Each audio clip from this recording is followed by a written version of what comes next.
छोटे से गांव में एक लड़की रहती थी, सोनिया। सोनिया हर दिन की तरह अपने सिर पर घड़ा लेकर कुएं की तरफ गई। वह वही पुराना कुआं था जो पीढ़ियों से गांव का हिस्सा था। कहते हैं उस कुएं का पानी बहुत मीठा और स्वादिष्ट था।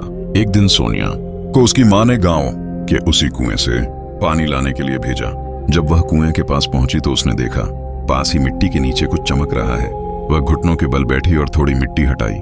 वहां एक पुरानी शीशे की बोतल थी। जैसे ही उसने उसे छुआ, एक नीला जिन प्रकट हुआ। वह उसे देखते ही उसकी दीवानी हो गई। जिन ने उसके गालों को सहलाते हुए कहा, तुमने मुझे आजाद किया है, अब से मैं तुम्हारा हूँ। जिन ने गहरी सांस ली और उसके होंठों को चूमने लगा। उसके बाद वह उसी बोतल में चला गया। फिर सोनिया उस बोतल को अपने साथ घर ले आई और उसे अलमारी के पीछे छिपा कर रख दिया। वह सोचने लगी, जब माँ रात में सो जाएगी तो मैं इस बोतल को चुपके से खोलूंगी। रात लगभग हो चुकी थी। सोनिया ने माँ के लिए खाना पकाया और अपनी माँ को पेट भर खाना खिलाया ताकि माँ जी जल्दी सो जाए। रात को जब उसकी माँ सो गई तो उसने अपने कमरे में एक दिया जलाया। इस दिए की रोशनी पूरे कमरे में फैल गई।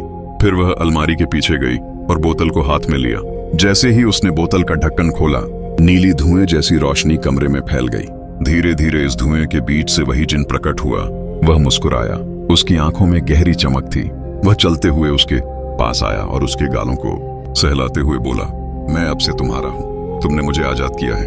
उसने एक गहरी सांस ली और सोनिया को अपनी बाहों में लेकर कहानियां सुनाने लगा। धीरे धीरे दोनों को एक दूसरे से मोहब्बत हो गई। जिन रोज आता था, कभी उसके गालों को सहलाता, कभी उसके होंठों को चूमता और वे दोनों करीब आने लगे। सोनिया को लगता कि यही जिन की सच्ची मोहब्बत है। रोज रात दोनों बातें करते और जिन उसे तारों की जादुई कहानी सुनाता। धीरे धीरे सोनिया उसके और पास आने लगी। एक रात जब जिन उसके बेहद करीब था और उनके बीच की गर्माहट बढ़ती जा रही थी, तभी उसकी माँ नींद से अचानक उठी। उनका ध्यान सोनिया के कमरे की तरफ गया। वह सोचने लगी कि सोनिया क्या कर रही है। वह उठी और उसके कमरे की तरफ बढ़ी। खिड़की से हल्की रोशनी झांक रही थी।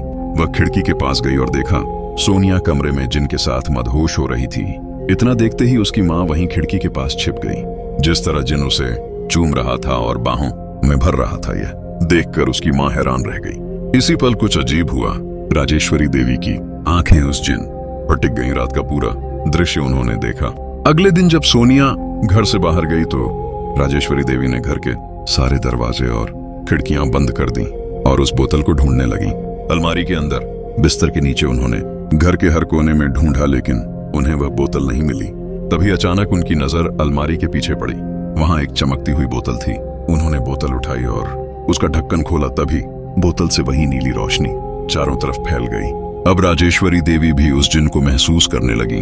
वह बोली, तुम कौन हो जो पूरी रात मेरी बेटी के साथ रहते हो? जिन बोला, मैं एक जिन हूँ, इच्छाएं पूरी करता हूँ। तुम्हारी बेटी ने मुझे आजाद किया है। राजेश्वरी देवी बोली, अच्छा तो तुम्हें पूरी करनी होगी। जिन ने कहा, कैसी इच्छा? इतना सुनकर राजेश्वरी देवी उसके पास आई। उसके गालों को अपने दोनों हाथों से सहलाते हुए उसके होंठों को चूमने लगी। दोनों एक दूसरे में मदहोश हो गए। वह जादू था या मोह, किसी को नहीं पता। धीरे धीरे माँ और बेटी दोनों उस जिन के वश में आने लगे। सोनिया को लगता जिन सिर्फ उसका है, पर माँ को लगता वही उसकी सच्ची मुक्ति है। एक दिन जब सोनिया घर से बाहर गई, तब माँ ने फिर से उस बोतल को उठाया और दरवाजे बंद कर दिए, लेकिन जल्दबाजी में वह खिड़की बंद करना भूल गई। इधर सोनिया जब अपना काम खत्म करके घर लौट रही थी, वह लगभग घर पहुंचने ही वाली थी। उधर राजेश्वरी देवी उस जिन के साथ मदहोश हो रही थी। सोनिया जब घर के दरवाजे पर पहुंची तो उसने देखा दरवाजा अंदर से बंद है। तभी उसका ध्यान खिड़की पर गया। वह माँ को पुकारने के लिए खिड़की के पास गई, लेकिन जैसे ही उसने अंदर देखा, उसकी आंखें फटी रह गईं और मुंह खुला का खुला रह गया। सोनिया ने खिड़की से झांका तो उसकी आंखें हैरत और गुस्से से फैल गईं।